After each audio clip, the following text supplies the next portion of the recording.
SK வந்து ஒரு கேள்வி கேட்டிருக்காரு. Accidentally destroyed AWS environment using Terraform. How can I recover that destroyed things? திருப்பி Terraform அப்ளை அடிங்க. எல்லாம் திருப்பி ரீக்ரியேட் ஆயிடும். ஓகேங்களா? இல்லனா ஒரு Terraform ரிஃப்ரெஷ் அடிங்க. ஸ்டேட் ஃபைல் ரிஃப்ரெஷ் ஆயிட்டு திருப்பி அப்ளை அடிங்க. ஓகேங்களா? சோ பிரின்ஸ் டேனியல் இன்னொரு கேள்வி கேட்டிருக்காரு. லென்ஸ் வந்து ஒரு VS கோட் எடிட்டர் மாதிரியான்னு கேட்டிருக்காரு. அது VS கோட் எடிட்டர் மாதிரி நான் சொல்ல மாட்டேன். அது வந்து ஒரு கிராஃபிக்கல் யூசர் இன்டர்ஃபேஸ், ஒரு ஐடின்றதும் நம்ம சொல்லிக்கலாம். ஏன் அப்படின்னா அதுல எடிட்டிங் கேப்பபிலிட்டி எல்லாம் இருக்கு. ஸோ ஆனா ஒரு VScode அளவுக்கு பிளகின்லாம் நம்ம தூக்கிலாம் போட முடியாது உள்ள. பட் அது தவிர்த்து கண்டிப்பா உங்களோட Kubernetes ஆப்ஜெக்ட்ஸை பார்க்கறதுக்கு லென்ஸ் வந்து ஒரு பியூட்டிஃபுல்லான ஒரு ஐடி. ஓகேங்களா? அதுக்கு அடுத்தது ஓகே சூப்பர். ஹரிகிருஷ்ணன் ஒரு கேள்வி கேட்டிருக்காரு. மினிமம் EC2 இன்ஸ்டன்ஸ் டைப் கேட்டிருக்காரு. என்ன பொறுத்த வரைக்கும் கண்ட்ரோல் பிளேன் நோட்ஸ்க்கு வந்து நீங்க you can just go for ஒரு M5 இல்லனா வந்து ஒரு R சீரிஸ் கூட நீங்க போகலாம்.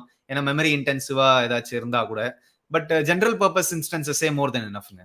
ஓகேங்களா?